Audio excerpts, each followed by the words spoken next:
Bonjour à tous, bienvenue dans cette nouvelle édition de votre journal. Ils sont un peu plus de 200 chaque année à bouleverser le quotidien d'une personne aveugle ou malvoyante. Les chiens guides sont attribués gratuitement après une éducation spécialement tournée vers cette mission.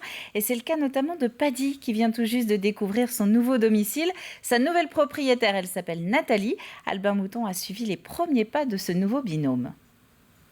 Tout droit, trottoir, Paddy. C'est bien ma fille, c'est bien. Oui, ma nénette, c'est bien. C'est bien.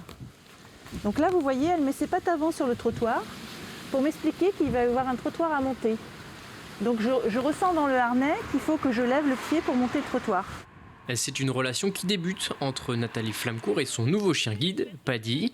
Et après une éducation d'environ 2 ans, elle est prête à accompagner sa maîtresse dans sa vie de tous les jours. Depuis 2 semaines qu'on parcourt la ville en long et en large, ici et puis la première semaine à Angers, j'ai vraiment appris à avoir confiance en elle et je me sens du coup beaucoup plus en sécurité avec elle qu'avec la canne blanche. Elle va vous faire contourner les poteaux, elle va s'arrêter à chaque trottoir que je vais devoir descendre, à chaque trottoir que je vais devoir remonter.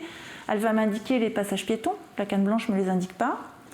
Elle va même anticiper les obstacles qui sont en hauteur. Une aide précieuse rendue possible par l'association des chiens guides d'aveugles de l'Ouest. Ce sont les moniteurs et monitrices de l'association ainsi que les familles d'accueil qui éduquent ces animaux pour que ces derniers soient en permanence conscients de leur environnement. On leur apprend à aller dans plein d'environnements différents. Par exemple, Madame Flamcourt a un chat, on leur apprend à être habitué au chat. En centre-ville, on peut croiser des pigeons, il faut que le chien soit bien concentré. Voilà, des statues aussi un peu au loin qui peuvent être un peu bizarres. On apprend au chien à être toujours droit dans ses bottes et à avancer comme il faut et à être imperturbable. L'association rappelle également certains gestes à adopter pour respecter le quotidien des personnes malvoyantes ou souffrantes de déficiences visuelles. Être garé sur un trottoir, c'est pas terrible. Être garé sur un passage piéton, c'est encore moins sympa. Je sais que le chien guide, ça donne envie de le caresser, mais non, on caresse pas un chien guide et on n'appelle pas, on ne siffle pas, on tape pas des mains pour attirer le chien, parce que le chien est concentré. Et que si on appelle le chien et que le chien vient vers un individu lambda, s'il y avait un poteau à ce moment-là, le poteau, il est pour la dame. Il y a des chiens qui doivent par ailleurs toujours être acceptés dans les lieux publics, comme par exemple les commerces, les restaurants ou les transports en commun. Et pour continuer de venir en aide aux personnes dans le besoin, l'association recherche activement des familles d'accueil pour aider lors de la phase d'éducation des chiens. Ça n'aurait échappé qu'à peu de monde. Ce lundi marque le début des vacances scolaires. Une partie de la population va donc avoir la possibilité de bouger un petit peu pour prendre l'air, mais les virus aussi. En Vendée, nous sommes passés en une semaine de 7 à 12 personnes en réanimation à cause du Covid-19. L'ARS rappelle donc l'importance du maintien des gestes barrières. Ce qu'on peut appréhender concernant les écoles, c'est plus le retour des vacances scolaires, avec un brassage qui va avoir lieu pendant la prochaine quinzaine. Je ne crains pas ces mouvements qui vont avoir lieu, donc c'est évident, c'est inévitable. Ce que je crains, c'est plus le relâchement de ces gestes barrières qui peuvent être de nature à accélérer le rebond épidémiologique que l'on connaît aujourd'hui depuis maintenant un mois. Et à noter que l'ARS porte également sa vigilance sur les aînés vendéens. Le taux de positivité est passé de 4 à 6% en une semaine, 6% pour les plus de 65 ans. Il est de 2,5% pour l'ensemble de la population du département. Une nouvelle adresse à Fontenay-le-Comte pour toutes les démarches autour de la solidarité et de la famille. À présent, les services étaient jusqu'à présent éclatés en 3 adresses. Et bien depuis quelques semaines, il n'y a plus qu'un seul guichet unique. Ça se passe rue de Louillette à Fontenay. Donc, un nouveau lieu pour tous ceux qui ont des démarches à faire en matière de dépendance, de recherche de travail ou qui ont des difficultés financières. Nous avions une maison totalement éclatée, difficilement lisible, avec des conditions de travail qui n'étaient pas à la hauteur. Aujourd'hui, on a une vraie maison pour accueillir toutes nos familles, qu'elles soient en difficulté ou qu'elles aient besoin de quelconque renseignement, avec des conditions de travail qui sont optimales. C'était une vraie réflexion de fond qui a été menée ici par nos équipes, en même temps que le concepteur. Et le résultat aujourd'hui, à écouter les professionnels, est totalement, apprécié. Et notez qu'en 2020, les travailleurs sociaux de Fontenay-le-Comte ont accompagné 2084 familles.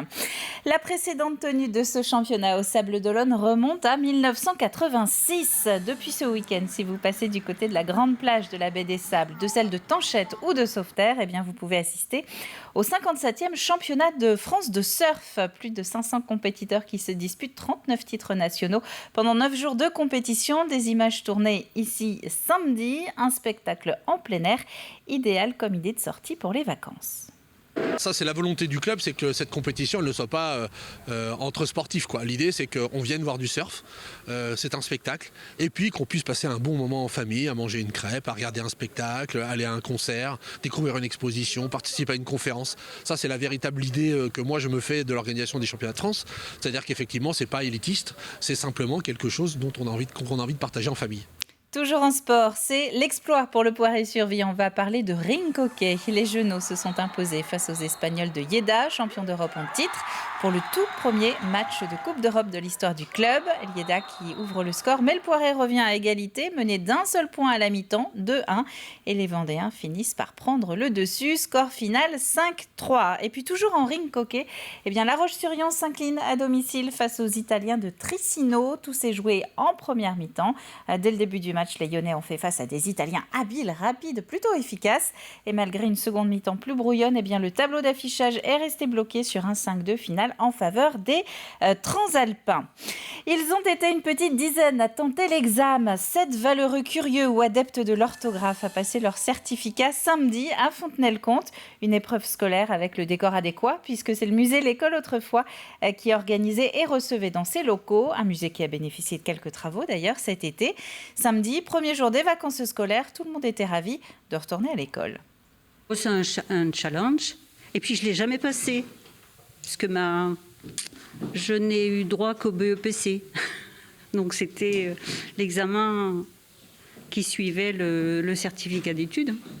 Le français, ça va m'aller. Là où je crains, c'est les problèmes de mathématiques, là. C'est la seconde fois que je passe mon certificat d'études parce que, je suis un petit peu frustré parce que une fois que je l'ai passé et que j'ai été reçu, bon, c'est fait, mais les acquis sont-ils là?